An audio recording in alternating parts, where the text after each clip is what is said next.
કીધું કે એવું નામ જેને જાણ્યું, જો આ કોઈ વ્યાખ્યા કરી નહીં, પણ એવું કઈ છૂટી ગયા. હવે બધા આવું કરશી તો નોમને સમજાવશે કોણ? બધા છૂટી જોશે તો આ પકડવું કેવી રીતના? એટલે કીધું કે નામ રૂપ ગુણ કી નાસ્તી ચોથું પદ અવિનાશ. ચોથા પદનો જે ભેદ જાણે એને કહેવો હરિનો. તો આ ચોથું પદ હોય તો પાંચમું એ હોય, ઓની એકેય ના કહેવાય. ગણનારો ગણતરીમાં ના આવે, લખનારો લખવામાં ના આવે, અને બોલવા વાળો કોઈ દાડો બોલવામાં આવશે. આ એ નામની વાત છે. અને નિરોધ બાપુએ પણ કીધું છે કે હમ હે યોગી અલખ અનાદિ પાર બ્રહ્મ કી પારા, નામ રૂપ ગુણ નહીં હમારે, અને કબૂ ના ધરું મેં અવતારા. આ તો તમે પકડી લીધું છે બધું. નકર તમે વિચાર કરો ને તો આખા વિશ્વમાં કોઈનો અવતાર થયો નહીં.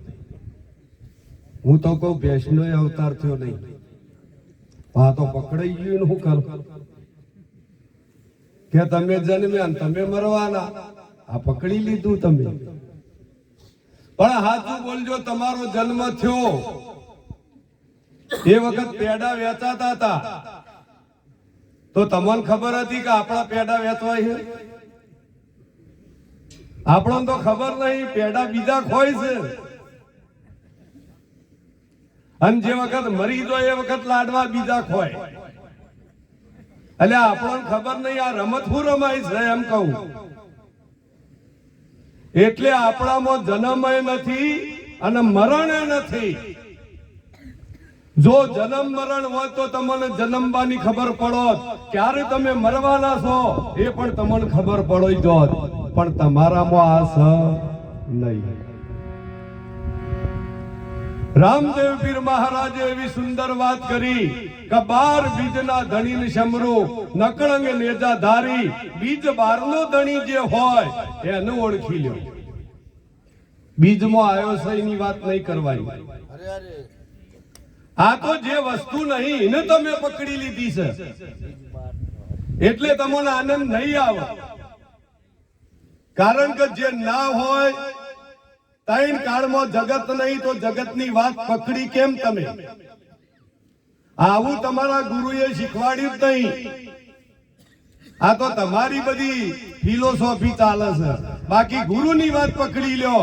અને ગુરુની વાત જેને પકડી હોય એ એમ કે જાગીને જોઉં તો જગત દિશે નહીં, ઊંઘમાં અટપટા ભેદ ભાસે, ચિત્ત ચેતન્ય વિલાસ તદરૂપ હૈ, બ્રહ્મ લટકા કરે બ્રહ્મની પાસે. આ એક ચેતનનો વિલાસ છે. આમાંથી કશું કાઢવાનું આવતું જ નહીં. જોજો કાઢવાના બેહો પાછા. કશું કાઢવું નહીં, કોઈ મેળવું નહીં. જેમ છે એમ મહિમાને સમજી જો. આ ગોદડું છે, આમાંથી ગાભા કાઢવાના નહીં. ઓમ નામ હુઈ જો. અગર જો ગાભા કાઢ્યા તો મરે સમજો. 3 મિત્રો હતા. એક ડાયો, બીજો દોઢ ડાયો અને ત્રીજો હળંગ ડાયો. 3 મિત્રોની વ્યાખ્યા એવી હોય કે ડાયો હોય સત્ય મહાફળ, દોઢ ડાયો સત્ય મહાફળ, સત્ય મહાફળ, અને હળંગ ડાયો તમારે કેવું જ નહીં, જેમ ફાવે એમ બોલો. અને હળંગ ડાયો કહેવાય હોય, ટેન્શન ના હોય નહીં. આ 3 મિત્રોએ નક્કી કર્યું કે આપણે રણુજા જવું છે.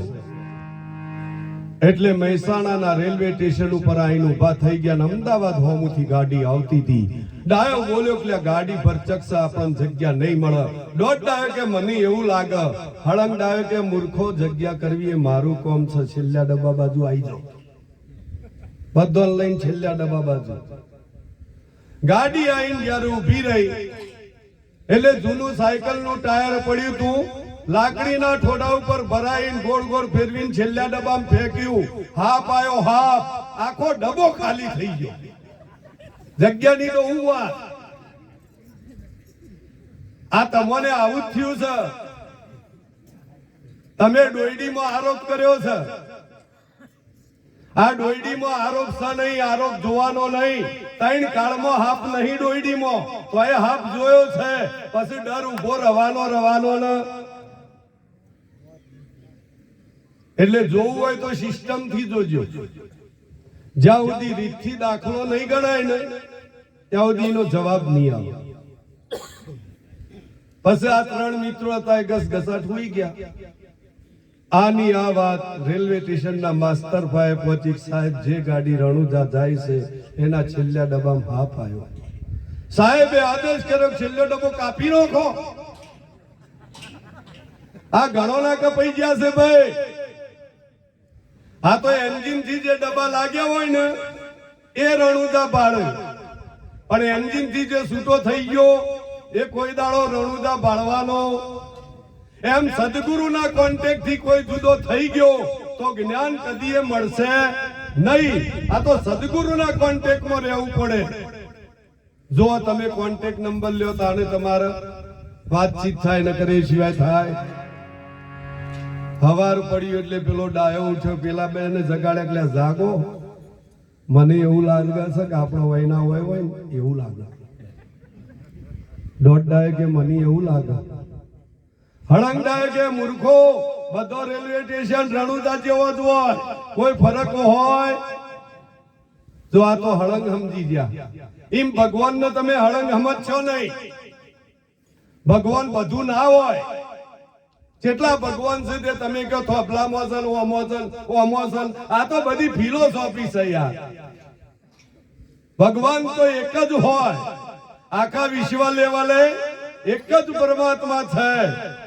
અને એ પરમાત્મા જે છે, નરસિંહ મહેતાએ કીધું, અખિલ બ્રહ્માંડમાં એક તું શ્રી હરિ. આ એક જ પરમાત્માનો વિલાસ છે, કોઈ જુદો નથી.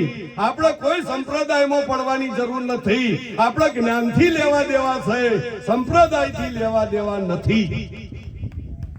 હું તમને હજી કહું, તમે આમ તો કહો અમારી દ્રષ્ટિ તો બ્રહ્મકાર છે, કોઈ જુદું દેખાતું જ નહીં.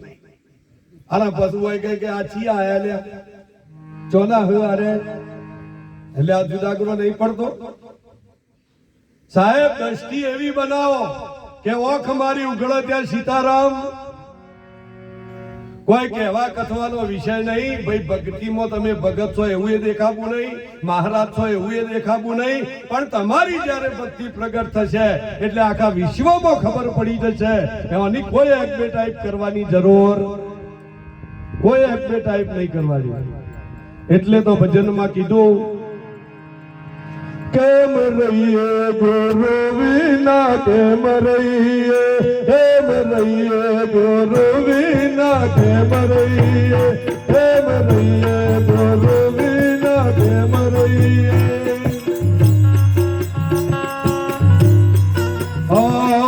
જ્યારે દીજાનો જા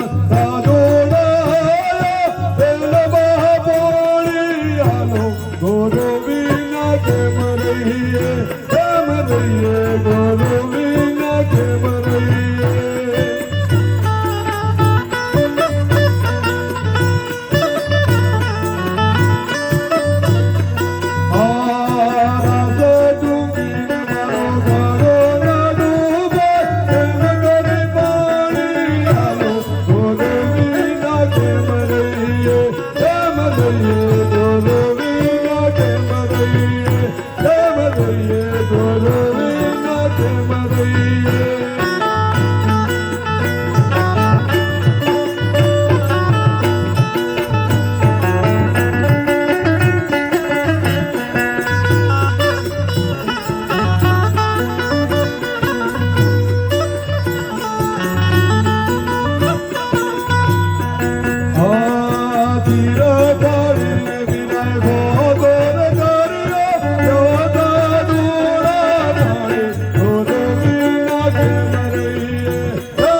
એક કાકો હતા ને, એ સાપરા ઉપરથી પડ્યા એટલે છોકરો કે આપણા કાકો ભાજી ગયા જોડે. હવે આ કાકો કે હું ભાજ્યો નહીં, અને છોકરા ઉપાડીને દવાખાને લઈ ગયા. અને જ્યારે ડોક્ટરે પગ અદ્ધર કર્યો અને ફટાકો બોલ્યો એટલે કાકો કે હવે ભાજ્યો. આટલી ઘડી હાજો હતો. એમ તમારો દુખાવો ના મળતો હોય તો હજી ઉભા થઈ જજો. જો તમારું હરખું ના બેઠ્યું હોય ને તો શરમ રાખવાની જરૂર નહીં. કારણ કે પછી દુખાવો તમારા મળતો ના હોય, તમે બીજા ડોક્ટર પાસે ના જો. જવું જ પડે સાહેબ. આ તમારા જીવનનો પ્રશ્ન છે. માટે તમને ઈશ્વર ના ઓળખાયો હોય, તમારા સ્વરૂપનું દર્શન ના થયું હોય તો રાહ જોવાની કોઈ જરૂર હોય. કીધું કે વીજળીના ચમકારે મોતી રે પરો પાનબાઈ, નહીં તો અચાનક અંધારું. જેટલી વાર થાય એમ કહું છું. આ તો હોય તો નિરોધનું સત્ય નગ્ન જ્ઞાન છે. બધા અટકણે કે પણ નિરાત તો નક્કી કરીને કે છે. એમ નક્કી જેને જ્ઞાન હોય એને આનંદ હોય. ખાલી ખોટી વાતોમાં આનંદ નથી, પણ નક્કી જ્ઞાન હોય. હવે હું એક દ્રષ્ટાંત કહું, પછી મારી વાણી વિરામ આલો. કારણ કે મારે એવો ટાઈમ થવા આવ્યો. એક ભાઈ હતો ને, પાવડો લઈને પોણતમાં જતો હતો અને વચ્ચે બરાબર ચૂડેલાઈ. આ ચૂડેલાઈ આ ભાઈ પાછો બહુ કાઠો. ચૂડેલ ને એક ખેલ કર્યો, બે ખેલ કર્યા, 17 ખેલ કર્યા, પણ ભાઈ ગભરાણો. ચૂડેલ કે ગામમાં નવો આવ્યો લાગે, મારો બેટો મને તો કોક જોઈને નાહી જાય. તો 17 ખેલ બતાવ્યા તો આગો પાછો થતો નહીં. પછી ચૂડેલ નજીક જઈને વાત કરી કે ભાઈ લોકો મને જોઈને નાહી જાય છે, તને 17 ખેલ બતાવ્યા તો તું આગો પાછો નહીં થતો. તારે આ ભાઈએ સુંદર જવાબ આલ્યો કે તારા જેવી ચૂડેલ તો મારા ઘેરે છે, રોજના હો ખેલ બતાવે છે, પણ તોય ગભરાણો. અને તારાથી હું ગભરાવાનું. એક મુન્ને તો વાયરો આવી ગયો આઠે અંગ, આખું ગોમ ઓમ ફજે લાગે. પડીવાળા ઘરવાળા હતા, એ વિચારે કે મારા હારું પગે પડાય કે ના પડાય. એટલે ગોમ વાળા કી તમારા ઘરવાળા પગે નહીં લાગતા, આખું ગોમ લાગે છે કે આવતા મંગળવારે એમનો છૂટકો નહીં, એ પજે પડશે. આવતા મંગળવારમાં ભાઈ વાયરો ચડેલો હો, અને વાયરો ચડેલો ના ધણી કંટાળેલો કે આ તો પગે પડવું જ પડશે. અને ધણી જયારે પગમાં પડે એટલે આ કે છે માગી આલું. તારે ધણી કે આવું છૂટા છેડા આલો ને તો હારું હો, તમારાથી કંટાળ્યા છીએ. આવા લપકો નહીં કરવાનો હો. જ્ઞાનમાં શ્રદ્ધા અંધશ્રદ્ધામાં ફેર છે. શ્રદ્ધા એને કહેવાય કે જેની તમને ખબર હોય એ તમે કરતા હોય, એ શ્રદ્ધા કહેવાય. તમે કશું ઓળખતા ના હોય, કોઈ વાતની પારખ ના હોય અને મોય કૂદીને પડ્યા હોય તો અંધશ્રદ્ધા કહેવાય. માટે ઓળખીને ભક્તિ કરજો. આટલું બોલીને મારી વાણીને વિરામ આલો. બોલો સદગુરુ ભગવાન.